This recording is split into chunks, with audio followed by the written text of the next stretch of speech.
In this lecture, we're going to code along through the solutions for the previous function practice problems. Let's get started.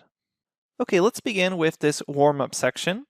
And this one was called lesser of two evens. We wanted to write a function that returns the lesser of two given numbers if both numbers are even, but returns the greater if one or both numbers are odd. So here we have our function, and it takes in a number a and a number b.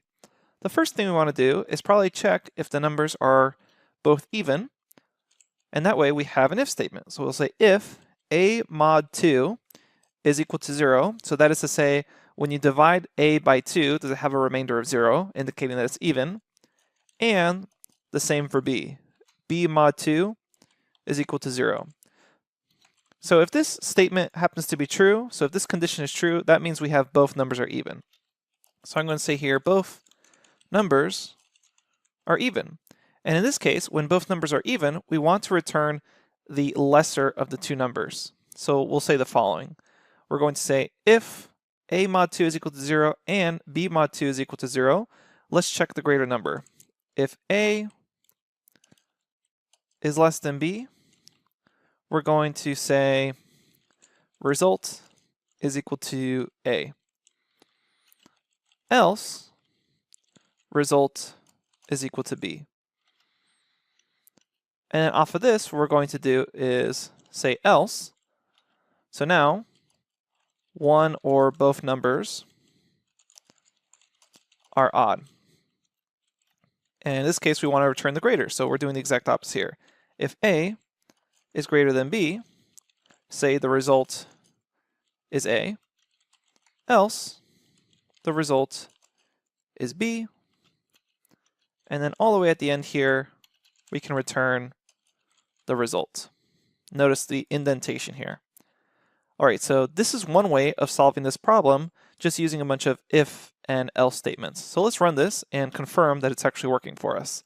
So lesser of two evens, looks like it's returning 2 here. Lesser of two evens, if one of them is an odd number, it's returning 5. Let's make them both odd just to check. And now it returns 7. Great. So this is a viable solution for this problem. However, we can actually clean up this code a lot more. And in fact, there's a way we can run this chunk of code automatically, and that's using the min function. Previously, we saw how the min function can actually return the minimum value of a list. But if we take a look at what happens with minimum function when we pass in two numbers, such as 10 and 20, it actually returns back the minimum of the two numbers that you're comparing.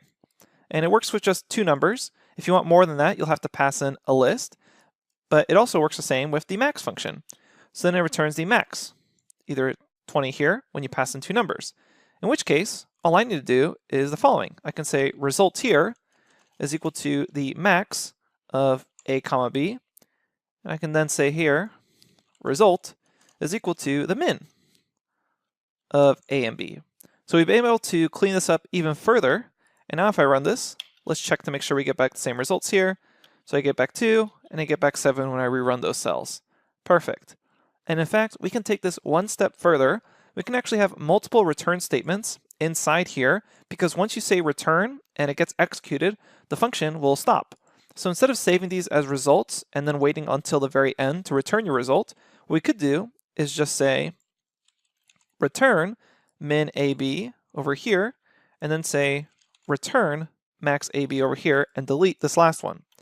So then what's going to happen here is your function's going to go along and it says, hey, if both the numbers are even, go ahead and just go straight to returning the minimum value between a and b.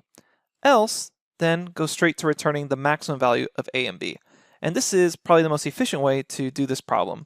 We could make it a little sleeker, maybe try to put it all in one line, but this right here is a better solution than what we saw at the very first run.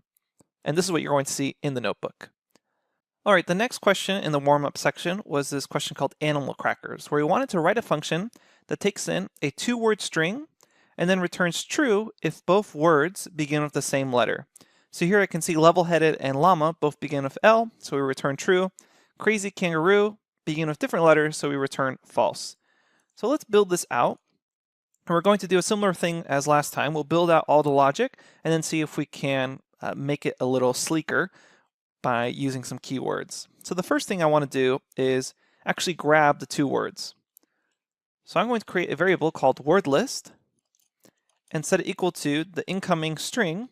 And to grab the 2 words, I can use split. And now I should have a list of the actual 2 words. So let's just print out word list so we can confirm this. So if I run this, now I see that I'm getting back a list of 2 words. And what I want to do is check, is the very first character in this word matching to the very first character in this word?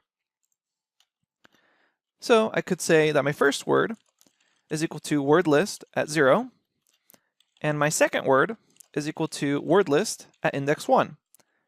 And then I want to return is first 0, meaning is that first letter of the first word equal to second 0.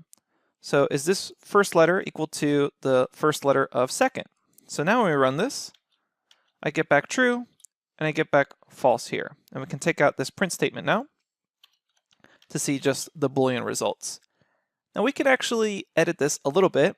In fact, notice here how I'm essentially making 2 index calls, 0 and then another 0 here, and then 1 and another 0 here. So what I could do is not even bother with this assignment, and instead just grab word list itself and replace it for first here.